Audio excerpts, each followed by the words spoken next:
Martial Arts Hotspots, a journey that will transform mind, body, and spirit. Untie the mysteries of close combat, where hands and feet are mightier than the sword. Where kicking and punching is more than a sport, it's a way of life.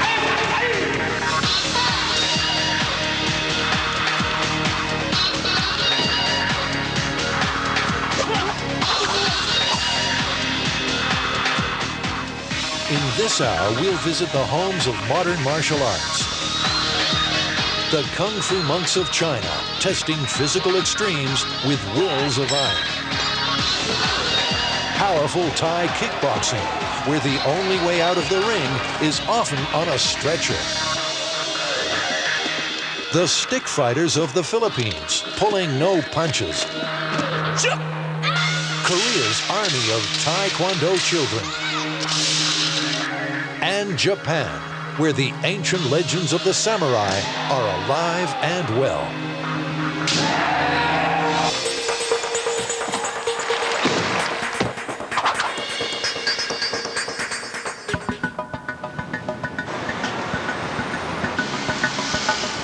Bangkok, Thailand, a city that stimulates every sense. Noisy, bright, colorful, vibrant. This is the hub of Asia, where ideas and cultures merge. Where a martial art was born that is part boxing, part kung fu, and totally explosive. It's not just a sport, it's a national obsession. The atmosphere is unbelievable. It's just, you know, you hear it walking down the street, you know, like you're within 400 or 500 metres of the place and you can hear the roaring. Also known as MuayThai, kickboxing is thought to have come from combat techniques that were brought to Thailand from China centuries ago.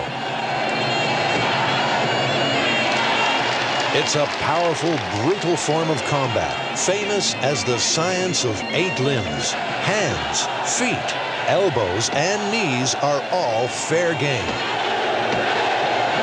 If you want to learn Muay Thai, you come to Thailand and learn from the best, the people who actually does Muay Thai, the authentic Muay Thai.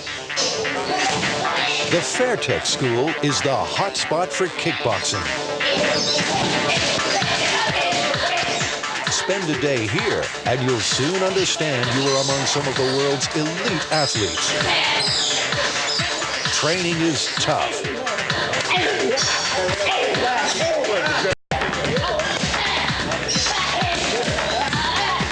It's produced 30 world champions under the tutelage of the man known as the Muhammad Ali of Thailand, Apide Sithurin. It's an honour being taught by him. He's legendary in this country. He walks down the street here and people, you know, respect him and nod to him like they know him, you know. Australian Chris Logan has come to Asia to learn from the best. It's a grueling regime. A boot camp for fighters with feet of steel. Train here and you join one of Thailand's elite martial arts families. It's a great camp. They're like a close-knit family. They really take you in as one of their own and they feed you. They ask how things are going, if you're happy with the training. Thais start young. This child learning to use his limbs as lethal weapons. Making it big in this sport can set you up for life. One of the up-and-coming stars of the school is 16-year-old Tongin Midjirian. His skill is evident. Lightning-fast punches and kicks. He has everything Fairtechs want in their fighters. Focus, superb fitness, stamina, and strength. If you've been practicing so hard, the weapon that you release just comes naturally, like the kick, the block, the reaction, the reflex, the speed, etc. So he doesn't have to think, like, oh, what am I going to do next? Tongin readies himself for a fight in Thailand's kickboxing hotspot, Lumpini Stadium.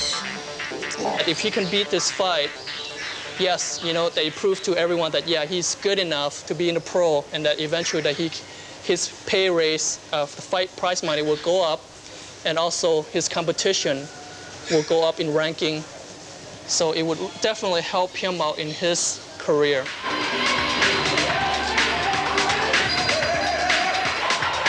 The small crowd relish the blood sport to come. Junior boxers spar in the lead up to the main events. The boxers fight for keeps. Scenes like this are not uncommon. Tongan prepares backstage. We teach him, it's like you got to be very mentally strong. So you can tell he's very emotionless. So he's focusing on the fight and not focusing on the opponent or anything else. So he's going in with a clean mind, clear mind, so he can be very focused. So to some extent, you can say, yeah, there's a lot of pressure, but don't tell him that. Spirituality plays a part in kickboxing. Garlands are tied to the body in homage to Buddha.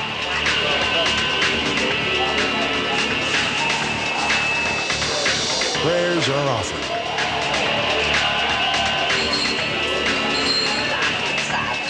The long walk to the stadium begins for Tongan. He's seen it all before and knows the risks.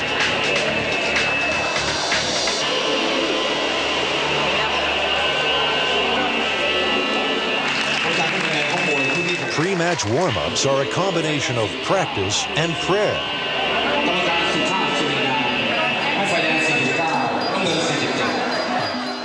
The boxers focus on the task at hand. The color and the ritual are relative quiet before the storm of the bout. He's just going to go in the first couple rounds, feel out the opponent. Since he's relatively new at Lumpini, they don't know his style yet because he hasn't fought long enough to develop a reputation for being a Mr. Elbow, or the kick, or the fist, or anything like that. So just going to go with the flow.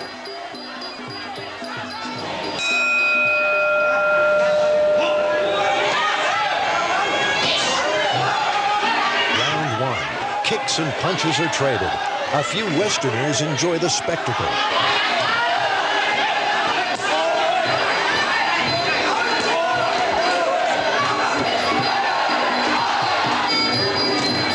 Tongan's fight is vicious. Neither gives an inch. Over 5 grueling 3-minute rounds, they trade punches, kicks, and body blows with a determined ferocity.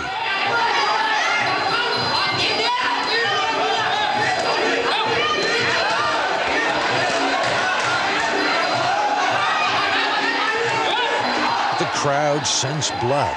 The fight has entered the last round. Tongan's opponent lifts the tempo, landing blow after blow. But victory tonight is not for Tongan. Finished off with knees to the head. A legal move knocked down in the 5th. A bitter end, but not a setback. And he's still very young. He's only 16, so he has a lot of fights yet to come and has yet a lot to learn. His opponent offers comfort, the perfect Buddhist way to end a bloody battle.